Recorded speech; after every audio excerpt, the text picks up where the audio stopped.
नमस्कार दोस्तों, स्वागत है आप सभी का उदित एकेडमी के इस यूट्यूब चैनल पर। तो आज हम लोग करेंगे डिटरमिनेंट्स एंड मैट्रिक्स के इम्पोर्टेंट क्वेश्चन जो कि प्रीवियस ईयर में पूछे गए हैं।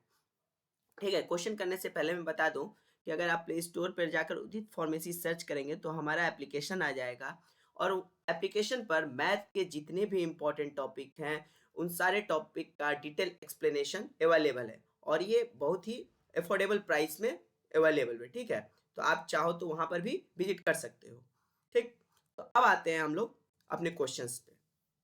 क्वेश्चन क्या बोल रहा है? पहला question, if f x equal to x के power 4 minus 8x³ plus 11x² minus 4x plus 5 and A equal to कोई मैट्रिक्स गिवन है और I3 जो है आइडेंटिटी मैट्रिक्स है, तो आपसे एफ ए का वैल्यू पूछ रहा है।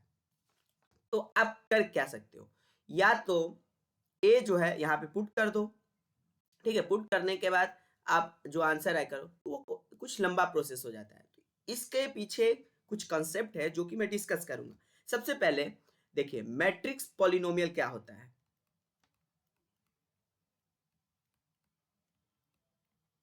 ठीक, मैट्रिक्स पॉलिनोमियल, अगर कोई फंक्शन पॉलिनोमियल दिया है, ठीक है, जैसे हम लोग पॉलिनोमियल क्या लिखते हैं, ए एन एक्स के पावर एन प्लस, ये ए जीरो से शुरू करते हैं इसको, ए जीरो एक्स के power N, A one X के power N minus one, A two x के पावर एन माइनस टू, और ये कहाँ तक जाता है आपका, ए एन एक्स के पावर जीरो। ए जीरो क्या है, कोफिशिएंट है, कोई दिक्कत वाली बात नहीं है।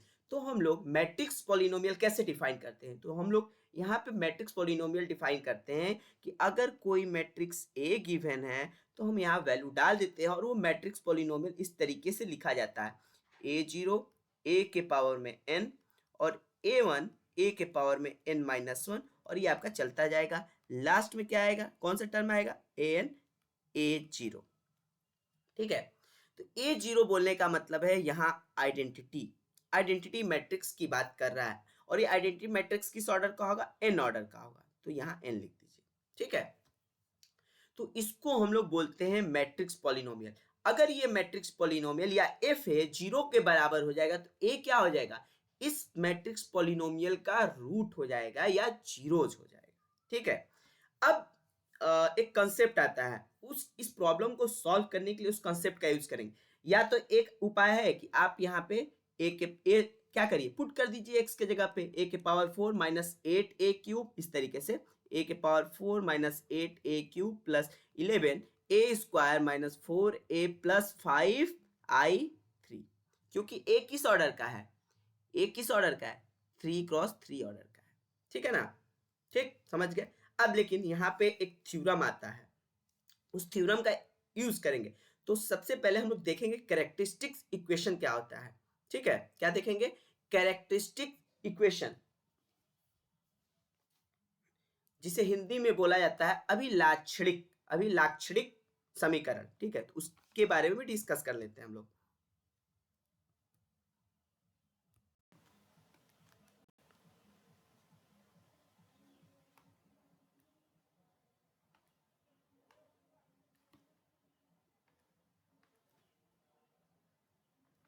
तो देखिए, कैरेक्टरिस्टिक्स इक्वेशन,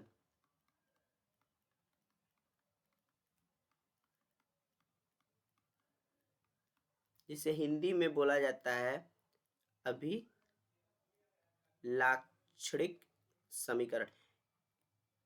मैं बहुत ज्यादा डिटेल एक्सप्लेनेशन नहीं कर रहा हूं क्योंकि हमारा उद्देश्य ये है कि मैं क्वेश्चन से आपको कितना सिखा सकूं। ठीक है, अगर आपको डिटेल एक्सप्लेनेशन चाहिए तो हमारे जो एप्लीकेशन है वहां पर इस चैप्टर के बारे में अच्छे से डिस्कस किया गया है। ठीक है ना, तो यहाँ मैं क्वेश्चन से आपको सिखाऊंगा कि क्या क्या कंसेप्ट यूज हो रहा है और अगर प्रॉब्लम पूछता है तो आप कैसे उसको अप्रोच कर सकते हो। ठीक है, तो देखो, अगर ए कोई स्क्वायर मैट्रिक्स है, A B square matrix,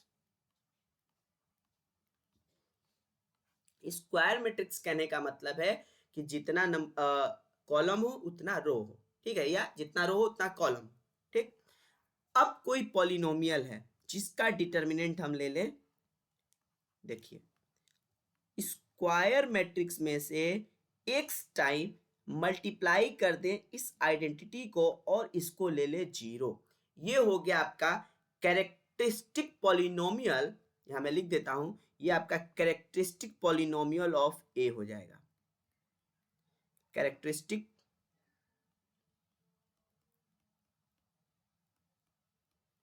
polynomial of ए, ठीक है, ये कैरेक्टरिस्टिक पॉलिनोमियल हो गया।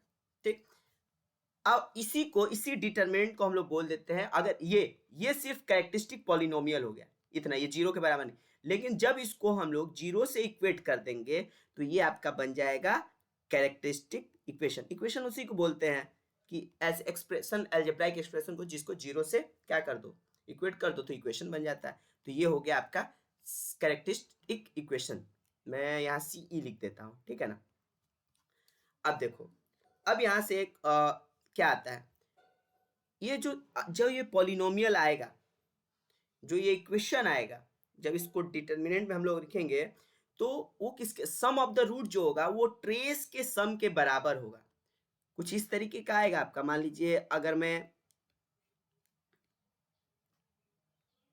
3x3 का मैट्रिक्स ले लेता हूं, मान लेता हूं A1 A2 A3, और ये आपका हो गया A4 A5 A6 A7 A8 A9, और इसको कर दिया मैंने A माइनस xi, है ना, मैट्रिक्स है ये, मैट्रिक्स में से xi को घटाना। xi बोले तो ये आपका इसी ऑर्डर का, मैं ये मान के चल रहा हूं कि A जो है 3x3 का कोई मैट्रिक्स है, और 3x3 का ये क्या है, आइडेंटिटी मैट्रिक्स है। 1 0 0 0 1 0 0 0 1। जब इसको करेंगे तो ये क्या आएगा, सॉल्व होके ये आ जाएगा आपका, देखिए ये आ जाएगा A1 माइनस एक्स, ठीक, और ये A2 A3, और ये हो जाएगा A4, और ये हो जाएगा A5 माइनस एक्स, और ये 0, ये हो जाएगा A7 A8, और ये हो जाएगा A9 माइनस एक्स। हो गया, कोई दिक्कत वाली बात नहीं है। तो अब ये जो कैरेक्टरिस्टिक इक्वेशन आएगा, अब बस इसी का डिटर्मिनेंट ले लीजिए, है ना, आप डिटर्मिनेंट ही तो लिखा है ये। डिटर्मिनेंट जब ले लेंगे आप, इसको 0 कर दीजिए, ये आपका बन गया कैरेक्टरिस्टिक इक्वेशन। अब इसको जब आप खोलोगे, जब इस डिटर्मिनेंट को खोलोगे तो ये कुछ पॉलिनोमियल में आएगा एक्सप्रेशन, पॉलिनोमियल में आएगा एक्सप्रेशन। अब उस पॉलिनोमियल का क्या रूट, उस सम ऑफ द रूट क्या होगा, ये जो ट्रेस है, ये जो ट्रेस है, इसको अगर आप जोड़ देते हो, डायगोनल वाले जितने एलिमेंट हैं उसी को तो ट्रेस बोलते हैं, इसको अगर आप जोड़ दिए तो ये आपका क्या बन गया, सम ऑफ द रूट बन गया। और देखो, अब जब अब product of the root of the characteristic, जो रूट निकाले हो, जो रूट निकाले हो आप, वो किसके बराबर हो जाएगा, अगर इसका डिटरमिनेंट निकाल देते हो तो जो पॉलिनोमियल आएगा वो प्रोडक्ट ऑफ द रूट के बराबर हो जाएगा, कैरेक्टरिस्टिक इक्वेशन के प्रोडक्ट ऑफ द रूट के बराबर हो जाएगा, ठीक है। और डिग्री ऑफ जो कैरेक्टरिस्टिक इक्वेशन होगा वो ऑर्डर ऑफ मैट्रिक्स के बराबर हो, समझे। जब ये खोलोगे इस एक्सप्रेशन को, जब इस डिटरमिनेंट को खोलोगे तो एक पॉलिनोमियल में आएगा, उसकी कुछ डिग्री होगी, तो वो डिग्री और इसका जो ऑर्डर होगा, ये ऑर्डर जो होगा, इस मैट्रिक्स का ऑर्डर होगा, उसके बराबर होगा, ठीक है। अब आते हैं हम लोग क्वेश्चन पे, इतना कंसेप्ट आप सीखे, अब आते हैं अपने क्वेश्चन पे। क्वेश्चन पे जाने से पहले मैं एक और चीज बताना चाहूंगा, कैली हैमिल्टन थ्योरम।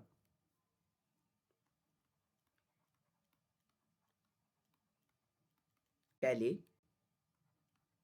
हैमिल्टन, देखिए एक प्रॉब्लम को सॉल्व करने का बहुत सा तरीका हो सकता है, लेकिन ये क्वेश्चन क्या क्या सिखा रहा है आपको वो इंपॉर्टेंट है, ठीक है ना, कि अगर कोई नया क्वेश्चन मिल जाए तो उसको आप कैसे अप्रोच करो। देखो, जितने भी स्क्वायर मैट्रिक्स हैं, every square matrix satisfy it's characteristic equation, ये इसका स्टेटमेंट है। मैं समझा देता हूं, जितने भी स्क्वायर मैट्रिक्स ए हैं वो कैरेक्टरिस्टिक इक्वेशन को सेटिस्फाई करते हैं।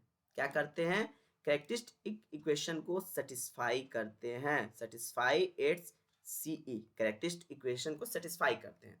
अब मान लेते हैं कि a0 x के पावर में n, a1 x के पावर n माइनस वन, और a, इसको लेके चलते हैं, ये आपका पॉलिनोमियल है ए एन, ये आपका हो जाएगा A N minus one x, और ये आपका ए एन इक्वल टू 0। ये आपका क्या हो गया, कैरेक्टरिस्टिक इक्वेशन। तो ये ए क्या करेगा, अगर आप इस इस कैरेक्टरिस्टिक इक्वेशन में इसको पुट कर देते हैं x के जगह पे, उसको सेटिस्फाई करेगा a0 a के पावर में n a1 a के पावर में n minus one dot dot dot plus a n minus one और n minus one a plus a n i। ठीक है, ये ऑर्डर बता रहा है और ये जीरो। ठीक, या इसको आई लिखिए सीधे सीधे, ठीक है ना। अगर ये जितने ऑर्डर का होगा उतने ऑर्डर का हम क्या ले लेंगे, एडिटिव मैट्रिक्स ले लेंगे।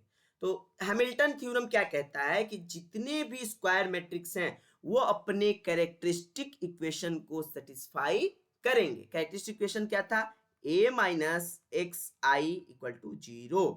तो क्या करेगा, जब आप इसको डिटरमिनेंट वैल्यू लोगे तो ये खुलने के बाद ये आएगा, तो वो क्या करेगा, जो आपका a है उस कैरेक्टरिस्टिक इक्वेशन को क्या कर लेगा, सेटिस्फाई कर लेगा। ठीक है ना, इसका प्रूफ नहीं देखेंगे। और ये थ्योरम का इंपॉर्टेंस तब हो जाता है जब आपसे इनवर्स पूछता है, ए इनवर्स निकालने के लिए पूछता है, तब जाके इस थ्योरम का इंपॉर्टेंस बढ़ जाता है। अब आते हैं हम लोग प्रॉब्लम पे। देखिए ये पहला प्रॉब्लम मैंने बहुत अच्छे से डिस्कस करने का कोशिश किया है आपके साथ। तो देखिए अब आपसे क्या बोला है, एफ एक्स दिया हुआ है, ए गिवन है और आई थ्री गिवन है। तो हमारा अप्रोच क्या होना चाहिए, एक बार देखते हैं कि इसका कैरेक्टरिस्टिक्स इक्वेशन क्या होगा, इस मैट्रिक्स का कैरेक्टरिस्टिक इक्वेशन क्या होगा। तो निकालते हैं उसका characteristic equation, A minus, colour change कर लेते हैं, A minus x I equal to zero. ये हमारा ए का कैरेक्टरिस्टिक इक्वेशन हुआ। अब इसको सॉल्व करते हैं। ए यानी देख लेते हैं फटाफट, डिटरमिनेंट सीधे सीधे लेना है, ठीक है ना, इस पूरे का डिटरमिनेंट लेना है। तो ए क्या गिवन है आपका, ए आपका गिवन है 0 1 2 4 5 0, लिख लेते हैं यहाँ पे पहले 0 1 2 और क्या था 4 5 0, 4 5 0 और 0 2 3। ये आपका ए गिवन है। एक्स क्या है, एक्स मल्टीप्लाई हो जाएगा तो आइडेंटिटी एक्स 0 0 0 एक्स 0 और 0 0 एक्स। कर सकते हैं ऐसा, बिल्कुल कर सकते हैं। ये जीरो के बराबर आना चाहिए, लेकिन कब आना चाहिए, डिटरमिनेंट वैल्यू। पहले इसको सॉल्व करते हैं, उसके बाद डिटरमिनेंट वैल्यू ले लेते हैं। यहाँ लिख देता हूँ ए माइनस एक्स आई लिखा हुआ है। ए माइनस एक्स आई किसके बराबर आ गया, लिख लीजिए यहाँ से फटाक से। ये हो गया आपका माइनस एक्स 0 0, ये 1 होगा ना दोस्त, ये 0 में से x घटाए माइनस एक्स 1 और ये 2 हो गया, और ये हो गया 4 5 माइनस एक्स 0 और ये हो गया 0 और 0 हो गया, और ये हो गया 2 और ये हो गया 3 माइनस एक्स। कुछ नहीं करना है बच्चों, इसका डिटरमिनेंट वैल्यू ले लीजिए, डिटरमिनेंट वैल्यू को 0 कर दीजिए। कर देते हैं, तो डिटरमिनेंट ले लेंगे तो क्या आ जाएगा, मैं सीधे सीधे डिटरमिनेंट लिखता हूँ, माइनस एक्स और ये क्या आ जाएगा, इस तरीके से क्या करिए, तीर चला दीजिए, या इस तरीके से तीर चला दीजिए, इन दोनों को लिख के ये क्या लिखते हैं हम लोग यहाँ पे,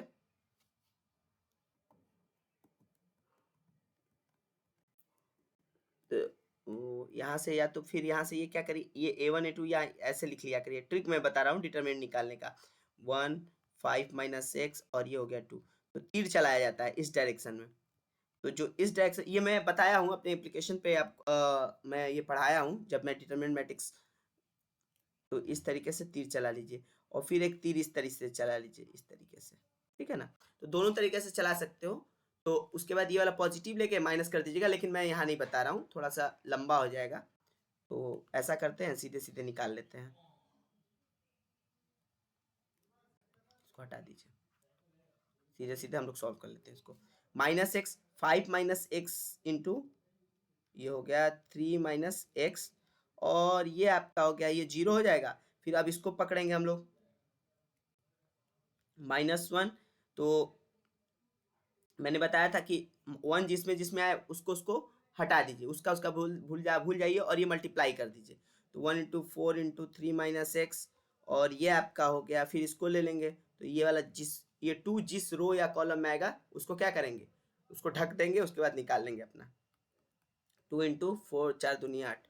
ठीक है, अब इसको सॉल्व करके 0 पर, अब यहाँ से सॉल्व होने के बाद ये क्या आ जाएगा, तो ऐसा करते हैं इसको सॉल्व भी कर लेते हैं, माइनस एक्स और ये कितना हो जाएगा 15, और ये आपका हो गया -5x और ये हो गया -3x प्लस एक्स स्क्वायर, और ये आपका हो गया 4 तिहाई 12 और 4x मतलब 4x और ये 12 हो गया और 8 दूनी 16 इक्वल टू 0। ठीक, तो इसको और सॉल्व करते हैं यहाँ पे। तो ये कितना हो जाएगा आपका, ये माइनस एक्स, तो ये माइनस एक्स क्यूब हो जाएगा, माइनस एक्स मल्टीप्लाई हो जाएगा, ये -8 तो ये -8, ये +8x² हो जाएगा और ये -15x हो जाएगा। ठीक है, मैं डायरेक्ट लिख रहा हूँ, आप कैलकुलेशन कर सकते हो खुद से। 4x - 12 + 16 equal to 0। तो यहाँ से क्या आ जाएगा, माइनस मल्टीप्लाई कर दीजिए, तो ये x³ हो जाएगा, ये हो जाएगा -8x³ प्लस 15 में से 4, ये हो जाएगा 15, मल्टीप्लाई कर देंगे तो माइनस ये आ जाएगा +11x और ये 12 16 -4 इक्वल टू 0। और अभी मैंने बताया है जब अगर मैं कभी भी स्क्वायर मैट्रिक्स क्या करता है, इस कैरेक्टरिस्टिक इक्वेशन को सेटिस्फाई करता है, तो ए इसको सेटिस्फाई करेगा तो यहाँ से क्या आ गया, a³ - 8a³ 8a² sorry 8a² और यहाँ से 8a² 11a - 4 इक्वल टू 0। अब आते हैं अपने प्रॉब्लम पे। प्रॉब्लम क्या कह रहा है, तो प्रॉब्लम क्या कह रहा है देखिए, x के power 4 -8x³ plus 11x² - 4x plus 5। यहां से क्या करिए, आपको भी मैंने बताया कि मैट्रिक्स पॉलिनोमियल, ये क्या है, मैट्रिक्स पॉलिनोमियल है, तो ए इसको सेटिस्फाई करेगा, ए को सेटिस्फाई करा देंगे क्योंकि एफ ए पूछ रहा है। तो जब सेटिस्फाई करेंगे तो क्या लिखेंगे, एफ ए इक्वल टू ये ए के power 4 minus 8a³ plus 11a² minus 4a plus 5i3। मैंने बताया था ना, जिस ऑर्डर का ए आप अगर लिए हो उस ऑर्डर का आइडेंटिटी मैट्रिक्स ले लो। अब क्या करो, ए को कॉमन ले लो, तो ये हो गया a³ minus 8a² plus 11a minus 4 plus 5i3। अब यहां से क्या हुआ देखिए, अभी अभी मैंने बताया इसकी वैल्यू 0 है, a³ minus 8a² plus 11a minus 4 equal to 0। यहाँ पुट कर दीजिए, ये नल मैट्रिक्स है, 0 क्या नल मैट्रिक्स है, a इंटू 0 0 बनेगा, मतलब ये इस तरीके का मैट्रिक्स बनेगा 0 0 0 0 0 0 0 0 और प्लस 5i3। ठीक है, तो आंसर क्या आ जाएगा आपका, 5i3 आ जाएगा। ठीक है, कोई दिक्कत वाली बात नहीं है, ये क्वेश्चन आपको कितना कुछ सिखा रहा है। ठीक है, नेक्स्ट क्वेश्चन आते हैं। देखिए अब ये क्या पूछ रहा है, the value of the determinant of the matrix A equal to cos by 4 में इस मल्टीप्लाई हुआ, करना क्या है, कुछ नहीं, बहुत सिंपल क्वेश्चन है। देखिए cos बाई 4 से मल्टीप्लाई कर दीजिए अंदर। अब देख पहले निकालते हैं कि मैट्रिक्स होगा क्या। पहले तो cos से मल्टीप्लाई कर देंगे तो आपको पता है कि रो वाले एलिमेंट और कॉलम वाले एलिमेंट में सब में मल्टीप्लाई होता है, बिल्कुल होता है। cos स्क्वायर पाई बाई 4 और ये हो जाएगा cos pi by 4 sign pi by 4 और यहाँ पे हो जाएगा आपका cos पाई बाई 4 और ये आपका हो गया साइन पाई बाई 4 और ये आपका हो गया cos square pi by 4 plus, अब यहाँ क्या हो गया, साइन स्क्वायर पाई बाई 4 और ये हो गया minus sign pi by 4 cos pi by 4। अब अगर आपको ट्रिग्नोमेट्री नहीं आती है तो आप नहीं सॉल्व कर सकते हो। ये तो cos pi by 4, cos pi by 2, cos pi by 3, sine pi by 2, sine by 3, आपकी वैल्यू तो मुंह पे याद होनी चाहिए। ठीक है, और ये आपका क्या हो जाएगा, sign pi by 4 cos pi by 4 और यहाँ से हो गया साइन स्क्वायर पाई बाई 4। अब इसको सॉल्व कर लीजिए, बस कुछ नहीं करना है। ए जो मैट्रिक्स आएगा वो हम निकालेंगे पहले। ये इसकी वैल्यू क्या आती है, cos पाई बाई 4 की वैल्यू क्या होती है, 1/√2। साइन पाई बाई 4 की वैल्यू क्या होती है बच्चों, 1/√2। कुछ नहीं पुट करना है, cos स्क्वायर पाई बाई 4 क्या हो जाएगा, 1/√2 का स्क्वायर 1/2, cos पाई बाई 4 ये 1/2 और यहाँ से ये क्या आ जाएगा -1/2 और यहाँ पे क्या आ जाएगा 1/2। मैं डायरेक्ट यहाँ पे वैल्यू लिख रहा हूँ और ये क्या आ जाएगा 1/2, ये हो जाएगा -1/2, ये 1/2, ये क्या आ जाएगा 1/2। इसको ऐड कर देंगे तो क्या आ जाएगा 1001। पता है ना कि अब ये देखिए, ये पहले वाले रो का पहला वाला एलिमेंट है। ठीक है, तो ये पहले वाले के साथ ही ऐड होगा, फिर सेकंड वाला ये क्या है, फर्स्ट रो का, ये सेकंड कॉलम का, फर्स्ट रो का जो सेकंड कॉलम है ये क्या है, ये पहला रो है, ये दूसरा रो, ये पहला रो का पहला कॉलम है, ये दूसरा कॉलम है। तो आपको पता है कि जो जहां पे भी होगा उसी से ऐड होगा, तो -2 इसके साथ ऐड होगा, ये नहीं कि -2 को इसके साथ ऐड कर देंगे, नहीं, क्यों नहीं करेंगे, क्योंकि ये किस पोजीशन पे है, ये किस पोजीशन, मैट्रिक्स क्या बताता है, एलिमेंट का पोजीशन ही तो बताता है। ये है फर्स्ट रो सेकेंड कॉलम का पहला एलिमेंट। फर्स्ट रो और सेकेंड कॉलम का मतलब ही क्या हुआ, पहले रो में है और सेकेंड कॉलम में, ठीक है, समझ में आ गया। अब उसी तरह ये है तो क्या आ जाएगा, ये आपका आ गया। अब इसका डिटर्मिनेंट लेना है, और आपको पता है जब आप डिटर्मिनेंट लेते हैं तो आइडेंटिटी मैट्रिक्स का जो डिटर्मिनेंट वैल्यू क्या आता है, 1 आता है। कैसे आता है देख लीजिए, 1 0 0 1। अब ले लीजिए डिटर्मिनेंट 1 और -0, ये हो गया 1, ठीक है। और एक मैं आपको बताना चाहूँगा, पहले मैट्रिक्स निकालने का एक थोड़ा सा आपको आइडिया दे देता हूँ। अगर एग्जाम में पूछता है आपसे तो आप कैसे मैट्रिक्स निकालेंगे, ओह सॉरी डिटरमिनेंट कैसे निकालेंगे, तो देखो ट्रिक बता देता हूँ। ये मान लो A1 है, A2 है, A3, मैं 3x3 मैट्रिक्स ही लेके चल रहा हूँ। A4 है, स्क्वायर मैट्रिक्स पे ये काम करेगा। A4 है, A5 है, A6 है, A7 है, A8 है, A9 है। इस स्क्वायर मैट्रिक्स का डिटरमिनेंट निकालना है, ये ऑलरेडी डिटरमिनेंट लिखा हुआ है, निकालना है। तो करना क्या है, तो या तो पहला एलिमेंट पकड़ो और इस पहले वाले कॉलम को गैप कर दो, पहले वाले रो को, उसके बाद इन दोनों का मल्टीप्लाई होके सब्ट्रैक्शन होता है, ठीक है। तो कुछ नहीं करना, जो पहला कॉलम लिखे हो यहाँ एज इट इज लिख दो, A1 A4 A7, फिर दूसरा वाला भी लिख दो, A2 A5 और 8। अब आपको तीर अगर चलाने आता है तो तीर चलाओ, ये वाला पकड़ के यहाँ से ऐसे तीर चलाए, ठीक है, ये वाला पकड़ के ऐसे तीर चलाए और ये वाला पकड़ के ऐसे।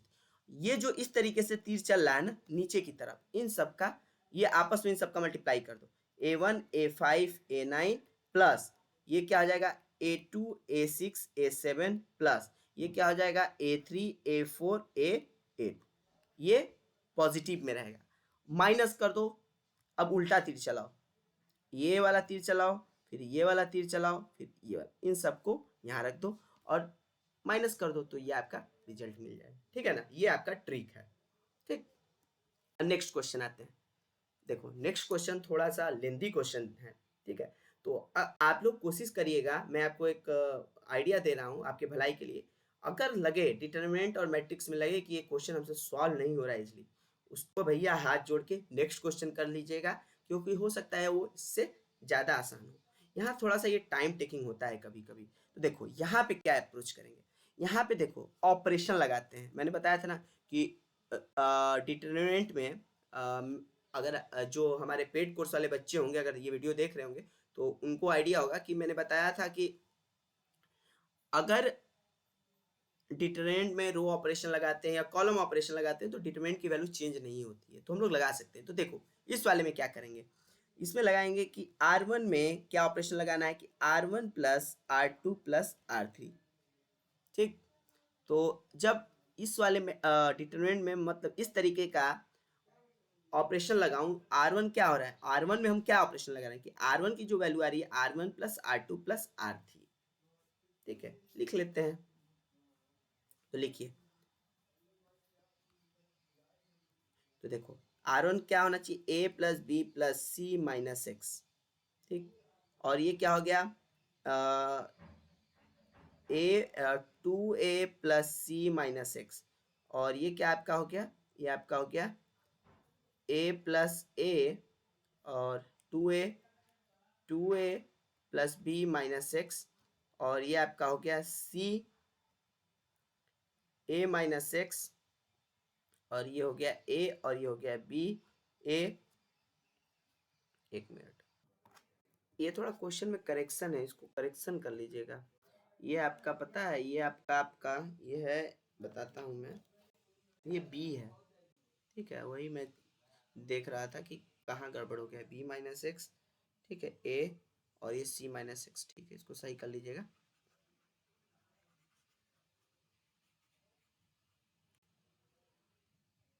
तो मैं बता देता हूँ, अब इसमें R1 में R1 plus R2 plus R3 operation लगाएंगे तो ये क्या आ जाएगा, a plus B plus C minus x, ये आ जाएगा a plus C minus x, और ये आ जाएगा a plus B plus C minus x, और ये आपका बच्चों बचेगा c b माइनस एक्स, और ये बचेगा a और यहाँ बचेगा b और a और c माइनस एक्स, ठीक है।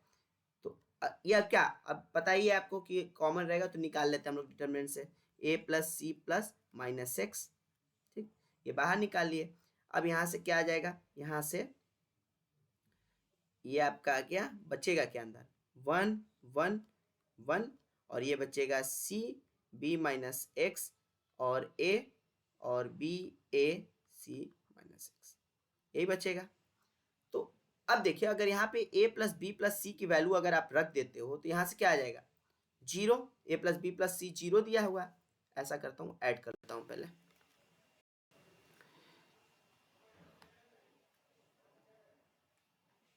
ठीक है। तो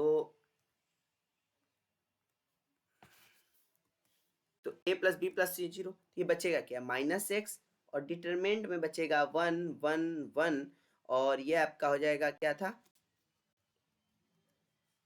सी सी बी माइनस एक्स और ए, और यहाँ बचेगा बी, और एक बार और देख लेता हूँ, बार बार मैं भूल जा रहा हूँ, ए C minus x equal to 0।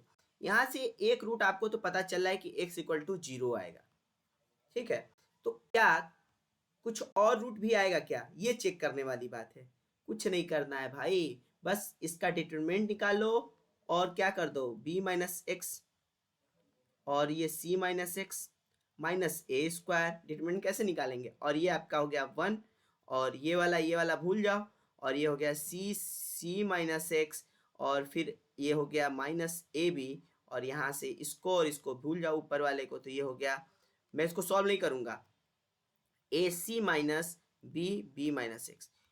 अब इसका रूट निकालना आसान है, क्योंकि आप पढ़ चुके हो कि क्वाड्रेटिक इक्वेशन का रूट कैसे निकालते हैं, ठीक है। तो मैं आंसर बता देता हूँ, आप लोग खुद से ट्राई करिएगा, ये आता है आपका, ठीक है, 0 प्लस माइनस और 3/2 ए स्क्वायर प्लस बी स्क्वायर सी, ये आपका आंसर आता है। तो इसको आगे आप लोग फर्दर ट्राई करिएगा। अब देखिए, ये बहुत सिंपल क्वेश्चन है, सिंपल है, लेकिन ये है कि कैलकुलेशन है। देखते हैं, देखिए मैंने आपको बताया था, कभी भी अगर कोई डिटरमिनेंट दिया है, अगर उसका डेरिवेटिव निकालना हो तो कैसे निकालते हैं, कुछ नहीं करता है, एक बार पहले वाले रो को क्या करिए, डेरिवेटिव पहले वाले रो का डिफरेंशिएशन निकालिए, फिर उसी तरह दूसरे वाले का डिफरेंशिएशन निकालिए, उसी तरह तीसरे वाले का निकालिए। लेकिन निकालते कैसे हैं देखते हैं। देखिए एफ एक्स गिवन है आपका, तो एफ डैश एक्स निकालना है। तो एफ डैश एक्स निकालने के लिए आपको क्या करना पड़ेगा कि पहले वाले रो को क्या कर दीजिए, डिफरेंशिएट कर दीजिए, जिसे अवकलन बोलते हैं हिंदी में शायद। तो कॉस का डिफरेंशिएशन क्या आता है, कॉस का आता है माइनस साइन एक्स, 1 एक्स का क्या आ जाएगा, 1 का, एक्स के रिस्पेक्ट में करना है, 1 आ जाएगा, और कांस्टेंट का पता है कि 0 होता है, और एज इट इज अब ये ऐसे लिख दीजिए, 2 sine x x square 2x, और ये हो गया tan x, और ये हो गया x और 1। अब ठीक है, अब पहले वाले रो को रोकिए और दूसरे वाले रो को क्या करिए, डिफ्रेंशिएट कर दीजिए। तो ये हो गया cos x x 1, और ये क्या आ जाएगा 2 cos x, और ये हो गया 2x, और ये हो गया 2, और tan x का क्या होता है sec स्क्वायर x, अभी नहीं लेके चलेंगे, अब इसको प्लस करके तीसरे वाले में करेंगे, ये tan x, और ये हो गया x, और ये हो गया 1, और फिर इसको लिखिए, पहले और दूसरे वाले को सेम रहने दीजिए, cos x x 1, और ये हो गया 2 sin x x square 2x, और ये आपका tan x x और 1। tan x का पहले करेंगे, इसका थर्ड वाले का करेंगे, थर्ड वाले करेंगे, क्योंकि देखिए पहले वाले में पहले वाले रो का किए, दूसरा तीसरा सेम रखे, दूसरे वाले में पहले रो को सेम रखे, और दूसरे वाले रो का डिफरेंशिएशन किया, तीसरे को भी सेम रखे, उसी तरह प्लस करके पहले दूसरे को सेम रखेंगे और तीसरे का डिफरेंशिएशन लेंगे। चलिए, तो सेक स्क्वायर एक्स और एक्स का 1 और 1 का 0। अब कहाँ वैल्यू पूछ रहा है, एक्स इक्वल टू 0 पे, कुछ नहीं करना है भाई साहब, एफ डैश 0 एक्स के जगह पे 0 पुट कर दीजिए, साइन 0 की वैल्यू 0 1 0, इसकी वैल्यू 0, इसकी वैल्यू 0, और इसकी वैल्यू 0, इसकी वैल्यू 0, इसकी वैल्यू 0 और 1 प्लस, अब ये वाली वैल्यू देखते हैं, cos 0 1 x इक्वल टू 0 1, और ये 2 और ये 0, ये 2 और ये 0, ये 0 और 1, और ये हो गया cos 0 0, ये हो गया cos 0 की वैल्यू 1 होती है, सॉरी 1 0 1 0 0 0, और sec square x equal to 1 1 0। देखिए, एक डिटर्मिनेंट की प्रॉपर्टी होती है, अगर कोई भी रो पूरी तरीके से जीरो हो जाए तो उसकी डिटरमिनेंट वैल्यू जीरो, उसकी डिटरमिनेंट वैल्यू जीरो। अगर कोई डिटरमिनेंट दिया है, अगर उसका एक भी रो जीरो हो जाता है तो क्या हो जाएगा, उस डिटरमिनेंट की वैल्यू जीरो हो जाएगी। देखिए पहले वाले डिटरमिनेंट दूसरे वाले इसके वैल्यू तो जीरो हो गई, तो बचा क्या, ये वाला, बस इसका डिटरमिनेंट वैल्यू निकालना है। और आप इसका निकाल सकते हो डिटरमिनेंट वैल्यू। कैसे निकाल सकते हो, वो आपको थोड़ी आता है, वो तो हमें आता है, लेकिन वो आपको आना चाहिए। देखिए 1 0, ये 0 और ये 0, ये तो खत्म, ये 0 बचेगा क्या, 1 1 और ये 2। अब आप लोग सोचते रहिएगा कि इसकी वैल्यू 2 कैसे आई। जब पेन चलाएंगे तो आइडिया मिल जाएगा। ठीक है, तो अब आज का आखिरी क्वेश्चन जो है ये है। ये क्वेश्चन भी बहुत ही लॉजिकल क्वेश्चन है। बहुत लोग क्या करेंगे, अल्फा और बीटा निकालने लगेंगे, लेकिन यहाँ पे अल्फा और बीटा की वैल्यू नहीं निकालना है। यहाँ पे आपसे ये प्रॉब्लम चाहता है कि आप इस सारणी की वैल्यू निकालिए। तो कैसे निकालेंगे, कैसे निकालें, आपको डिटरमिनेंट निकालना थोड़ी आता है। तो पहला जीरो है तो पता चल गया कि जीरो होगा, तो ये जीरो वाला कॉलम बंद कर देंगे, बंद कर दीजिए और रो बंद कर दीजिए। तो जीरो जीरो और alpha, zero minus alpha square, zero से multiply zero minus alpha square. अब माइनस करेंगे, ये हो जाएगा माइनस बीटा, बाहर ही रखिए ना बीटा, माइनस बीटा, ये और ये बंद करिए, अल्फा जीरो, ये हो जाएगा अल्फा बीटा। कोई दिक्कत वाली बात नहीं है, अल्फा माइनस जीरो अल्फा और जीरो माइनस अल्फा बीटा हो जाएगा। ठीक है, अब प्लस बीटा करते हैं, अल्फा जीरो, ये वाला और ये वाला बंद करते हैं, बचा क्या, अल्फा स्क्वायर। ठीक है, और माइनस बीटा जीरो, कोई दिक्कत वाली बात ही नहीं है। ये जीरो हो गया, ये हुआ कितना, ये हो गया, बताइए, अल्फा स्क्वायर बीटा, और ये क्या हो गया, अल्फा बीटा स्क्वायर, और ये क्या हो गया, अल्फा स्क्वायर बीटा। अब यहाँ पे थोड़ा सा दिमाग लाना पड़ेगा। दिमाग क्या है कि अल्फा बीटा कॉमन ले लीजिए और अल्फा प्लस बीटा आएगा। ठीक, इसको सिंप्लीफाई। अब आते हैं अपने क्वाड्रेटिक इक्वेशन में। सम ऑफ रूट क्या होता है, alpha plus beta equal to minus B by A. Minus B क्या है, माइनस बी क्या है, बी क्या है, कोफिशिएंट ऑफ एक्स है, एक्स का गुणांक। और ए क्या है, कोफिशिएंट ऑफ एक्स स्क्वायर। मैं यहां लिख देता हूं कोफिशिएंट ऑफ एक्स स्क्वायर, और ये है आपका, सॉरी एक्स का है, और ये है कोफिशिएंट ऑफ ए। और प्रोडक्ट ऑफ रूट क्या होता है, सी बाई ए। तो सी क्या है, constant term by coefficient of x square. बस कुछ नहीं, यहाँ उठा के वैल्यू पटक दीजिए, alpha plus beta equal to minus B by A, minus 3/2 minus B by A. Alpha beta क्या हो जाएगा, सी बाई ए, 5/2। तो यहां से क्या आ गया, -15/4। आंसर क्या हो जाएगा आपका, बी। तो आपको कैसा लगा हमारा ये आज का जो ये 5 प्रॉब्लम है। सबसे बेहतरीन अगर कोई क्वेश्चन था ना, मेरे हिसाब से पहला क्वेश्चन था, बहुत बेहतरीन क्वेश्चन था। बहुत लोग के पसीने छूट जाएंगे, क्योंकि लड़के क्या करेंगे कि ए उठा के यहाँ पुट करेंगे, फिर सॉल्व करेंगे, करते रह जाएंगे। इसके पीछे आपको कॉन्सेप्ट क्या था, ये पूरी तरीके से इस क्वेश्चन में आना चाहिए। ठीक है, और आखिरी क्वेश्चन भी अच्छा था। ये वाले क्वेश्चन में ये क्या करवा रहा है, आपसे मजदूरी करा रहा है। तीसरे वाले क्वेश्चन में तो आपसे मजदूरी करा है, ये तो बिल्कुल ही सिंपल क्वेश्चन था। ठीक, और ये हमको याद नहीं है किस ईयर पूछा गया था, लेकिन जिस ईयर भी पूछा गया हो, मैं गारंटी दे रहा हूं कि बहुत बच्चे इस प्रॉब्लम को तो रख के करने लगे होंगे। ठीक है, लेकिन अगर वही बच्चे अगर ध्यान से पढ़े हों कि कैली हैमिल्टन थ्योरम क्या कहता है, तो इस क्वेश्चन को फटाक से 1 मिनट में कर गए होंगे। भले यहाँ पे मुझे बताने में टाइम लगा, लेकिन आपको भी आइडिया लग रहा होगा कि क्वेश्चन है तो दमदार। ठीक है, तो आज का लेक्चर यहीं समाप्त करते हैं। धन्यवाद। अगर कोई भी क्वेश्चन अगर आपको नहीं समझ में आया हो, कमेंट बॉक्स में जरूर बताएं, और मैं कोशिश करूंगा कि अब मैं आपके लिए, आपका एग्जाम शायद आने आ चुका है, डेट शीट आ चुका है, तो मैं कोशिश रहेगी कि हम मैथ्स का जो भी है उसके लिए डेली आपके लिए वीडियो लेकर आए। तो आज का लेक्चर यहीं समाप्त करते हैं। धन्यवाद, आपका दिन शुभ हो।